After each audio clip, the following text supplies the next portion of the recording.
Democratic Senator Mark Warner and Republican Marco Rubio want the Federal Trade Commission to look into the social media platform TikTok. They say the request comes in response to reports that TikTok engineers and executives in the People's Republic of China have been allowed to get private data of U.S. users, even though the companies repeatedly told American lawmakers that data was going to be protected. The two are concerned the information on American users may be vulnerable to security services controlled by the Chinese Communist Party. Jill Nato, Fox News. An ice cream maker in Florida is being taken to court, accused of serving up a deadly scoop of listeria. 79-year-old Mary Billman from Illinois died in January, 2 weeks after visiting her daughter in Sarasota, Florida, where she ate ice cream at the Big Olaf Creamery. They couldn't go in to say their last goodbyes. They were left with, how did this happen? The family attorney, Bill Marler, they're suing Big Olaf because Billman died of a listeria infection. And now the CDC says the creamery is the source for more than 20 cases. The company, in a statement, says they're cooperating with health inspectors. In Broward County, Florida, Evan Brown, Fox News. There are more quarterfinal matches at Wimbledon today. Rafael Nadal about to take on American Taylor Fritz. Top seed men's seed Novak Djokovic advanced to the semifinals yesterday. I'm Dave Anthony, Fox News. In 1 minute.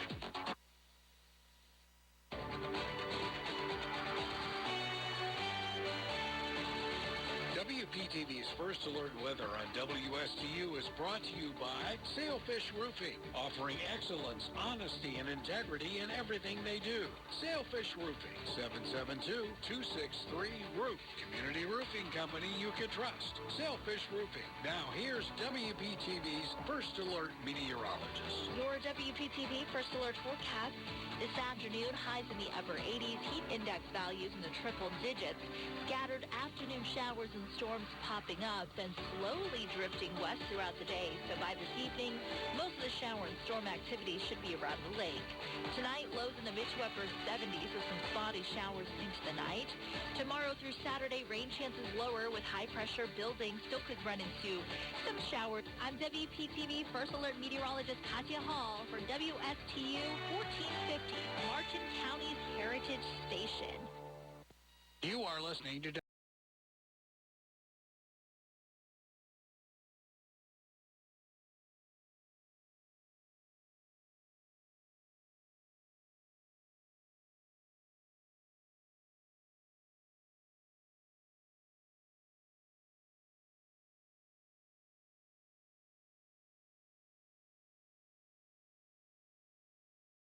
without written consent of WSTU. It's time to call in with your questions and comments at 220-9788, 220-WSTU. And now, here's Casey Ingram.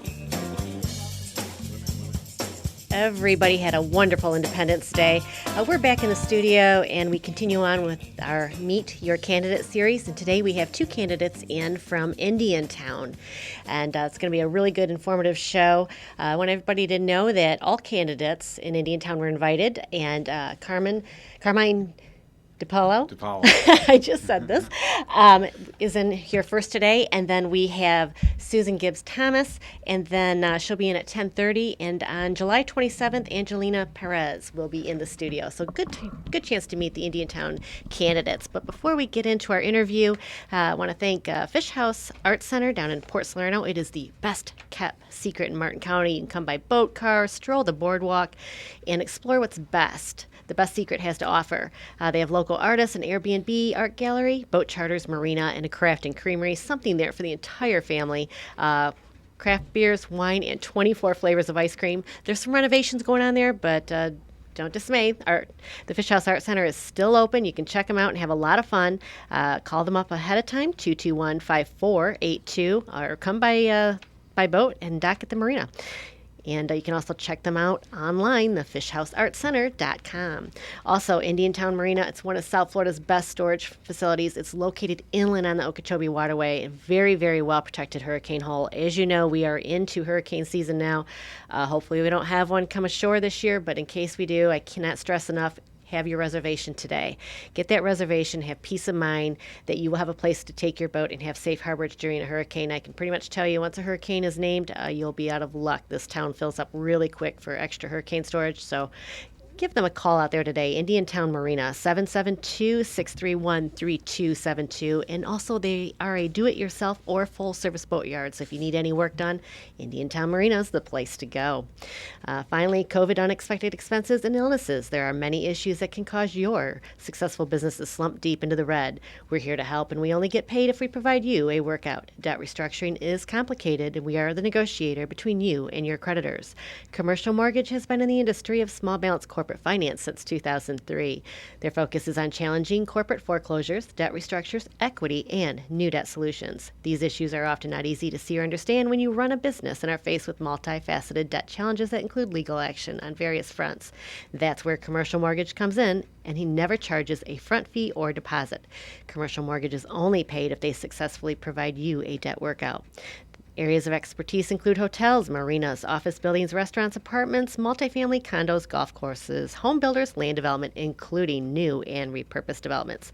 Call Commercial Mortgage LLC today at 772-872-6099 or visit them online, commercialmortgagellc.com. Again, that's commercialmortgagellc.com. So in the studio here we have Carmine DePalos. He's running for seat 3 in the Indiantown City Council race. And Carmine's a 29-year veteran of the Martin County Sheriff's Department and was stationed at Indiantown and certainly a current resident as well. Carmine, pleasure to have you, but tell us a little more about yourself and why you're running for this seat.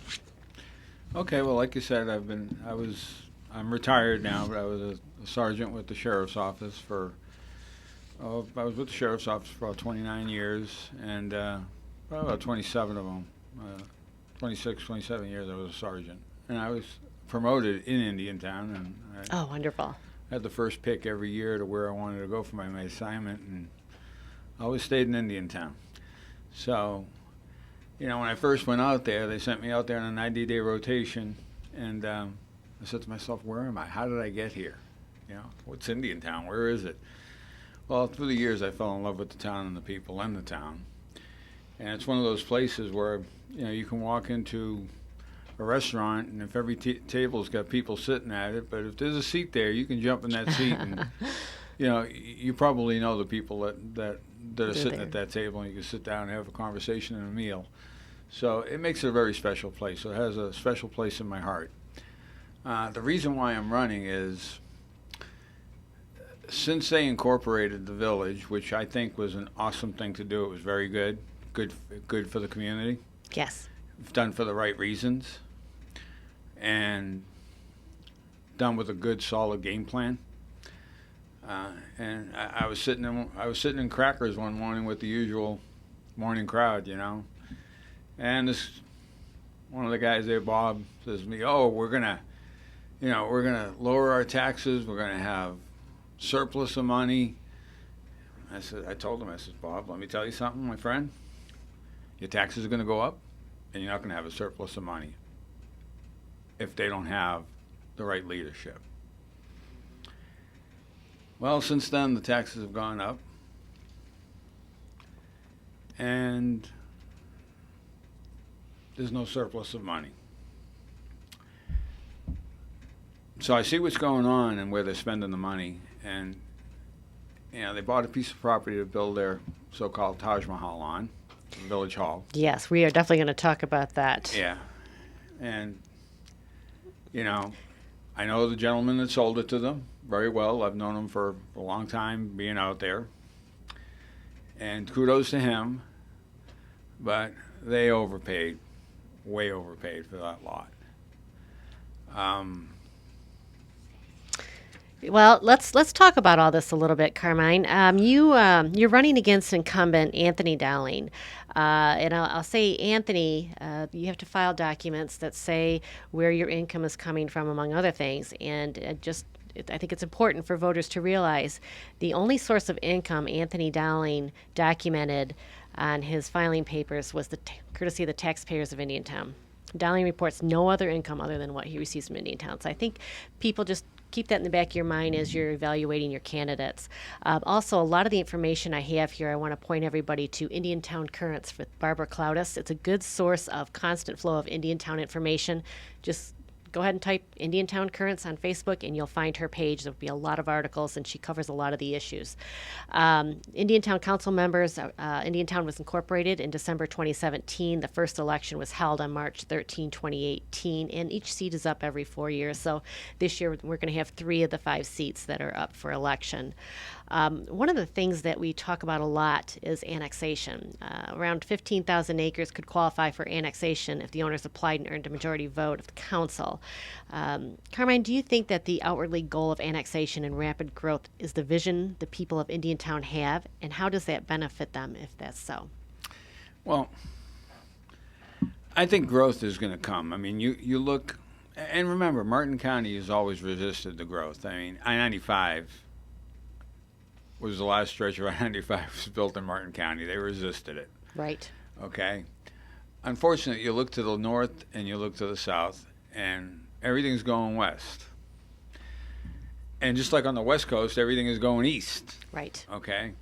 And the growth is going to come, whether you like it or not.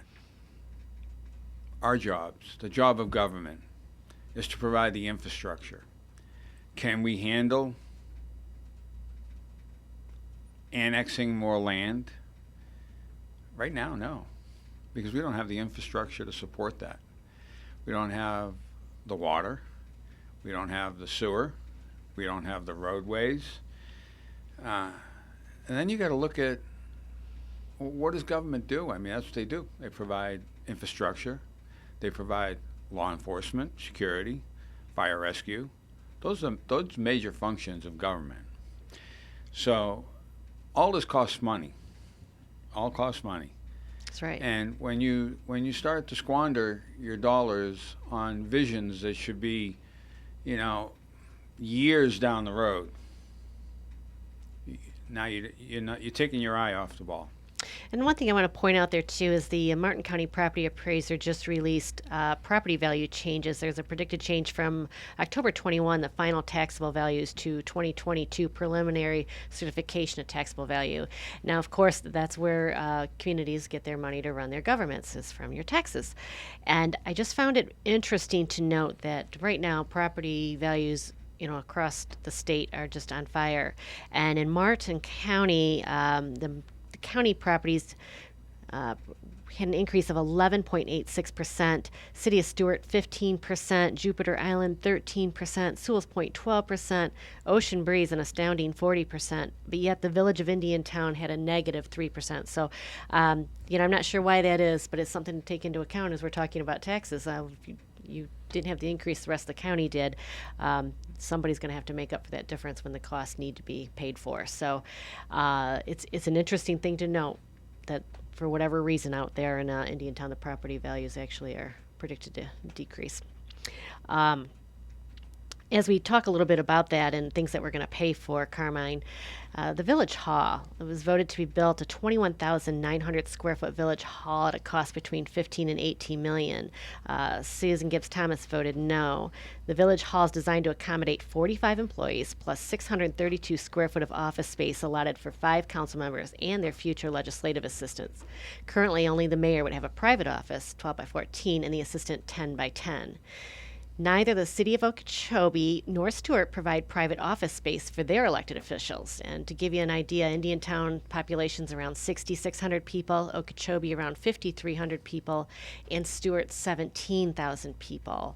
And also there's plans for a third story to accommodate more staff, or an additional $3.8 million, put in a cafe, a private office with private restroom for the village manager, a chamber for 150 people, and then there's different phases. And you can find all this again on Barbara Cloudis' site, but down the road they're talking about splash pads and pavilions and gymnasiums and pools. So what do you feel about all this? I just, I feel for the folks of Indiantown, to be honest with you, because they're going to have to pay for these things. It's crazy.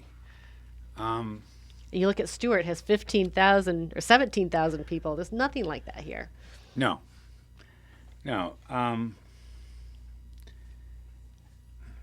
I don't know why or what the motivating factor is for them, other than they want to put their names on something that's grandioso at the expense of the taxpayer. They don't need an elaborate village hall. They don't need a fire department. You know, in that plan, and I've looked at the plan, there's a place for a fire chief in there too, for an office. There's a place for a police department. Yeah, they were going to take space on that 5-acre parcel for And- police and fire stations. They can never, ever, and I'll tell you, you know, I'm a pretty vocal guy, and sometimes I like to be a wise guy.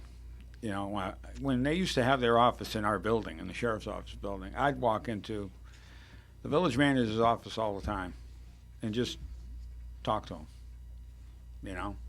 And, you know, he was telling me about, you know, how they were doing the study and fire department, they're going to do a fire department. And I told him, I said, you will never, ever, ever, ever replicate the Martin County Fire Department, fire service. We have the best. The best trained medics. That's right. The best trained firefighters anywhere. The council almost, you know, ended up losing that Martin County Fire Services out That would there have been before. a tragedy to the people of Indiantown. It really would have.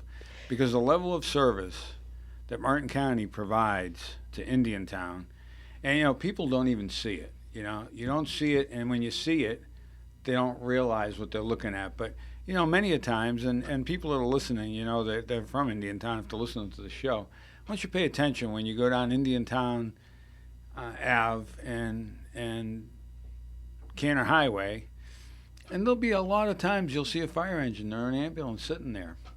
And that's because as soon as our ambulance and engine leave for a call in Indiantown, they automatically send a backup to Indiantown. The cost of replicating that, it could never happen. So, you know, wasting money, not getting to know the system. Here's the problem. Part of the problem is that we have people running Indiantown Village that know nothing about Indiantown, know nothing about the people. Well, Howard Brown, who's not from Indiantown, you know, back in 2019 or 2020, he said this new village hall would be around $10 million, depending on what you decide. And now already that's, you know, jumped up to 15 to 18 million. And and by the time it's done, you know more. yourself, okay, it'll probably be 24 or 26 million. That's right. Okay? Because nothing in government, and you look at all the big cities, look at, you know, I'm from Boston originally, and you look at Boston and the big dig that they did, you know? Right. I mean, they'll be paying that forever. There'll be future generations paying for that. It's easy when it's other people's money. But it's easy. When I say other people's money, folks, that's you, the residents of Indiantown, that'll be paying for all this. And speaking of this building and the assistants, should the council members have assistants? I don't see why they would need an assistant. I mean, you know, a paid assistant. You know, we're paying for this, we're paying for that, and our ball fields are. I've never ever seen our parks look as bad as they look. And you've been out there a long time. You said you've served out there over listen, you know, almost 3 I decades. retired. I've worked all my life. I've worked and I've had businesses while I had a helicopter business, a hair salon while I was with the sheriff's office, working midnight shift at the sheriff's office, and then I'd go fly in the morning. I own Treasure Coast Helicopters and Helicopter Flight Services. So you understand businesses and budgets. You know, and when you start a business and when you're growing a business, very expensive and very painful, and you got to make some hard choices, you know. And it's the same thing in government. You got to run your government. Okay, I got to start from zero and make money in a business. Government starts from a dollar value and works their way to zero. It's backwards, you know. So it's important. It's important. And then you got, you know, to maintain a budget. And where's that budget going? And look at today. Look at the gas prices. That's right. Where's that money come from? Where do you take it from? You know, so it's important. It's important for your budget to come in. I think, you know, 8 or 10% should be left for a sponge. You know what I mean? That's right, a sinking fund. You have a fund there just to help for any expenses and maintenance that comes up. I drive through town. What would be a good thing? What would I do? Right. I'd say, hey, you know what? I'd talk to the sheriff. Hey, let me pay for a traffic unit to be out here, Monday through Friday from, say, 8 o'clock to 5 or to 6, or maybe a 12-hour shift, or, and we'll pay for that deputy, but we want that deputy assigned to the village. Right. Now, if he's got to go or she's got to go help their partner in unincorporated part because there's an emergency, then that's fine. Okay, I understand that. Good. But we want somebody assigned to Indiantown to do this job. If we had the money to do it, it would bring... The whole purpose is to give a better quality of life to the people that are there now. And that's got to be number one mission. Okay, we're going to make your life better. How are we going to do that? That's the question. And I think if we concentrate on our infrastructure, managed growth, smart managed growth. Don't change the zoning on something just because you want it. It's got to make sense. It's got to make sense for the community. Right. It'll bring prosperity and a better quality of life to the people that live there. So 100%. Right now, I think they're just all over the place and looking, okay, we got money, let's just spend it. Where can we spend it? Let's build us a Taj Mahal. We don't need it. It is quite a village hall. That's one thing that I'll never vote for. And fire rescue is one thing I will never get rid of as long as I'm sitting there. Those are strong statements, and appreciate you saying them so people know exactly where you stand. Again, we're speaking with Carmine DiPaolo. He's running for seat 3 out in Indiantown. Carmine, I did have a few questions come in. We've got just 5 minutes left, and I want to make sure I hit those questions. How do you feel about the fact that council overturned the voice of the people that voted by referendum to keep control of policy issues like human resources in the hands of the council, and then gave it away to manager Howard Brown?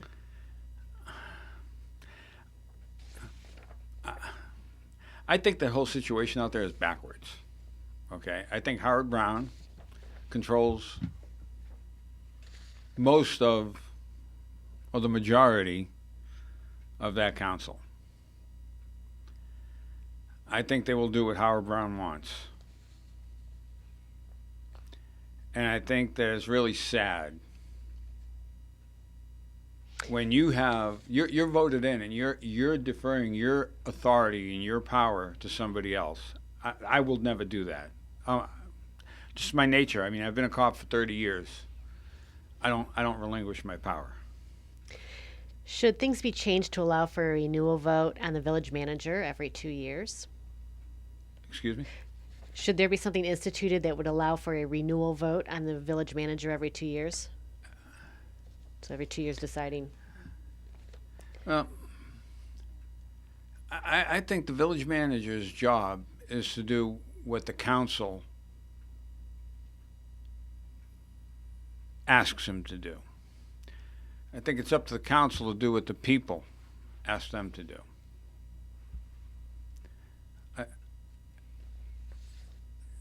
But yeah, I mean, through evaluations, yes, absolutely. Again, we're speaking with Carmine DiPaolo, running for seat 3 in Indiantown, and we've got just 3 minutes left. The last question really deals with infrastructure and utilities, and let me say the village water utilities is a 50-year-old system. In February, the village unveiled a plan to spend $22.4 million for immediate repairs, plus $33 million within 5 years, $164 million needed over the next 20 years. Again, this is from Indiantown Current's Barbara Cloudis. When the village purchased the utility in 2020, the village consultant Gerald Hartman said just $9 to $11 million would be needed for repairs. It would cut residential rates by 20%, taking into account grants. The grant materialized. The rate reductions did not. With that being said, how can the village take a rapid growth approach when the infrastructure is not in place? For example, this water and drainage. Yeah, the water's pretty terrible out in Indiantown, and it's going to get better. A lot of that money, that $22 million, I believe, was in grants that they just received. Unfortunately, it's going to take time, and it's going to take the money. And where's the money going to come from? We don't know. You don't know. I mean, you know, the Right. one factor that we do know is people live there, and there's taxes that are collected, and although it's not it's different from a taxation. It's not a taxation. It's your water bill, your utility. Right. So, you know, grant money is great, but I mean, look at our country. You know, how long is that grant money going to be around?